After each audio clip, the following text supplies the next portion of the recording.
Jesus was going to Jerusalem with his disciples as the time was approaching for him to be taken into heaven. Now, although Jesus knew he would face persecution and even death in the hands of the Jewish leaders, he decided, no matter what, to make that journey to Jerusalem. This journey would take him through the region of Samaria, which lay between the province of Judea and Galilee.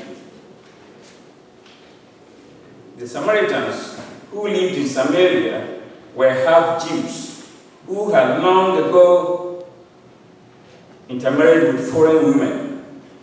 Thus, they were despised by all true Jews. And this is how this race came about. After Assyria invaded Israel, which was a northern kingdom, the Assyrians resettled their own people. And as they mingled and intermarried, the mixed race that developed out of this became known as the Samaritans.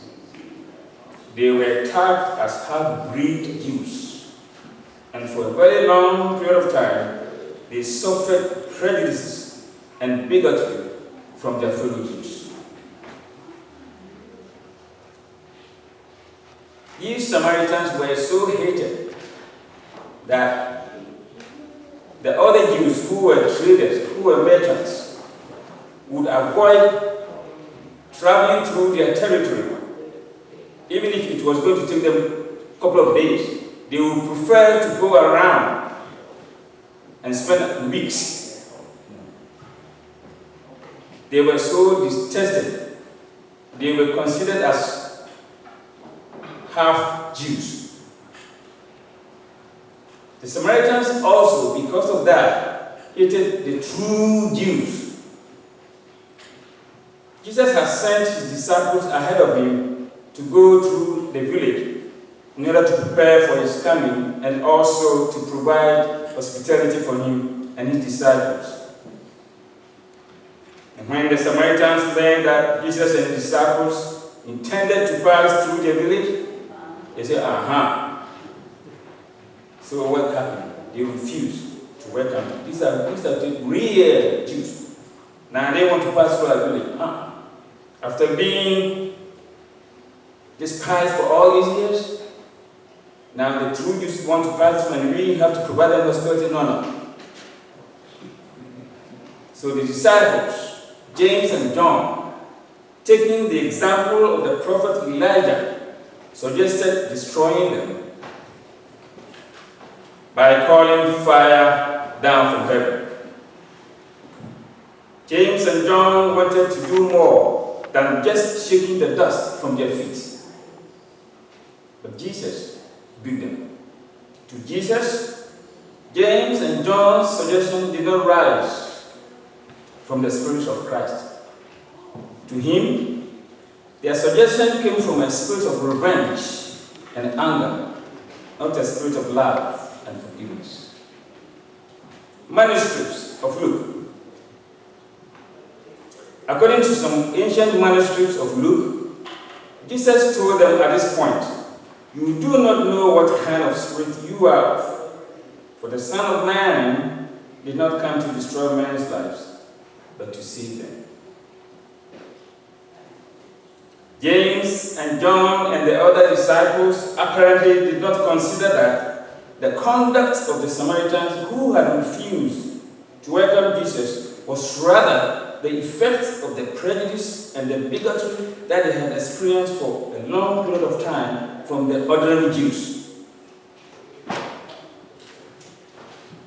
Rather, they considered the Samaritans' behavior and conduct of refusing them hospitality as a result of their enmity to the word and worship of God, which wasn't so. It wasn't because they were pagans. No, it was because they had suffered so much, so we're going to pay them back.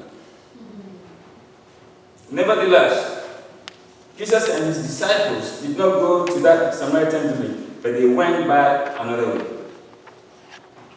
Now, while continuing their journey to Jerusalem, after bypassing the Samaritan territory, Jesus continued to teach his followers, a man who was among the group asked if he could go along with them. "I will go with you wherever," he said. Jesus admonished him not to be hasty and rash, but to count the cost of following him first. Jesus wanted him to examine himself if he was up to the task, as some of us don't do. Sometimes when we put down papers asking for people to volunteer, we rush, everybody's rushing, we put down our name to do that. But when the time comes, how many of us show up? Foxes have holes and birds have nets, but the Son of Man has no place to lay his head, Jesus said. Jesus was warning this would-be disciple to count the cost before making any commitment or any promise. Jesus knew the man's heart. This man probably was thinking, by following Jesus, he could enjoy some benefits that he thought the disciples were enjoying. Jesus was telling this man, and he's telling us today, that if we mean to follow him, we must lay aside the thoughts of great things in the world. He's telling us not to try to join the profession of Christianity for worldly advantages. Jesus said to another, "Follow me." The man said, "Certainly. But first, excuse me for a couple of days, please. I have to make arrangements for my father's funeral." Jesus refused. Jesus said, "First things first. Your business is life, not death. And life is urgent. Announce God's kingdom." Jesus was saying that let the spiritually dead take care of the things of this world. For those who are alive, who have been called to be disciples, must first do the work of the kingdom of God. In other words, the kingdom of God is urgent. Nothing else can come before it. Jesus is not telling us that we don't have to honor our parents or families. No. What he is saying is that it is usually possible to follow him and also fulfill our responsibilities to our families. However, when we cannot do both, we must put him above our family. Luke did not mention whether the man's father was terminally ill or had actually died. It could be possible that the father was not dead, but this man wanted to return home in order to receive his inheritance. Selfish means. Jesus is saying that we must not make excuses for neglecting our duty to God. Then the third person said to Jesus, "I'm ready to follow you, Master. But first, excuse me while I get things straightened out at home." Jesus said to him, "No procrastination, no backward looks. You can't put God's kingdom off till tomorrow.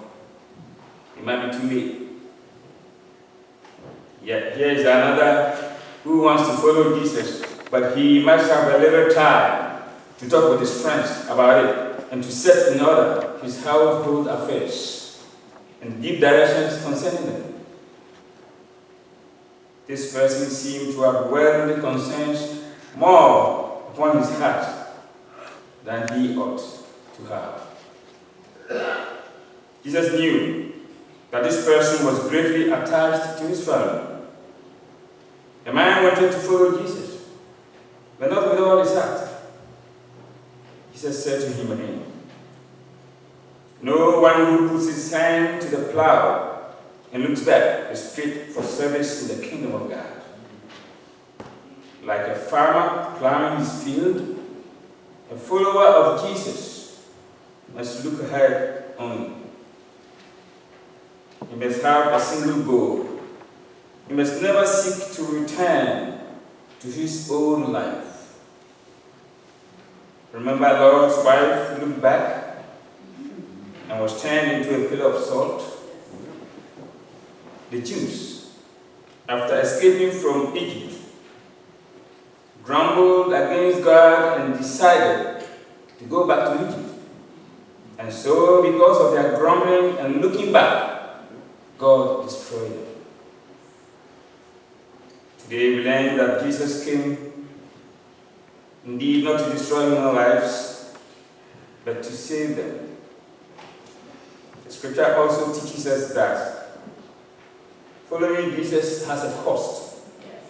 And each one of us must be ready to serve, even when it requires sacrifice.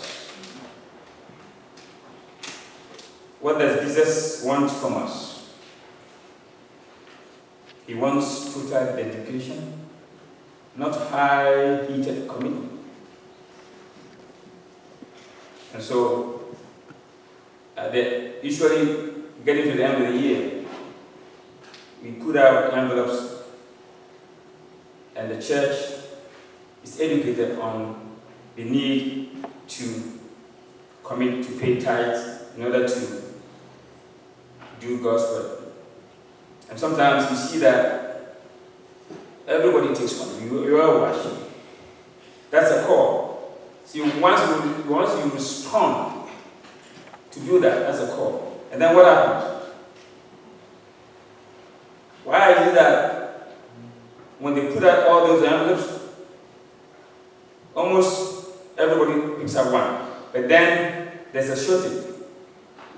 It's easy to pick up the envelope and write that I'm going to pay my tithe, but it's difficult to actually do what you commit to do. In other words, it's a call, but you have to examine yourself first. Is it so difficult to just give a little bit of what God gives you every weekend, every 2 weeks, every month to do His work? The kingdom of God needs that because we need to spread the word of God. So, following Jesus has a cost, and like I said, each one of us must be ready to serve, even when it requires sacrifice. Don't just put down your name when we are asking for volunteers to come and clean the church and surroundings, because everybody is doing that.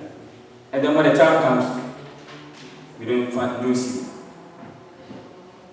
Don't join the choir, because the choir is supposed to be at 11. If you know you can, don't put down your name that I want to be in the choir just because a friend is signing up. You have to examine yourself whether you can do that commitment that you are going to put down. Sometimes we sit down, we know that there's a meeting, there's discussion that should go on around this time, and then we sit down and then we pick up the phone. Oh, how's it? Is everybody there? Is somebody there? It's not about somebody, it's about you. Whatever you commit. If the meeting is 9 o'clock, if you're supposed to meet here at 9:30, it's 9:30. You don't have to find out how many people are there before you move. This is what we're talking about. When we really volunteer to offer our time and services to our church, do we follow through with our commitment? Do we have good reasons why we fail to show up to clean the church and its surroundings? Do we have good reasons why we come to church late? Do we have good reasons why we can't give 1/10 of what God gives us as tithes to help provide services in the kingdom of God? We can't pick and choose among Jesus' ideas and follow Him selectively. We have to accept the cost along with the crown. We must count the cost and be willing to abandon everything else that has given us security without looking back. And with our focus on Jesus, we should allow nothing to distract us from following Him. Amen. Amen.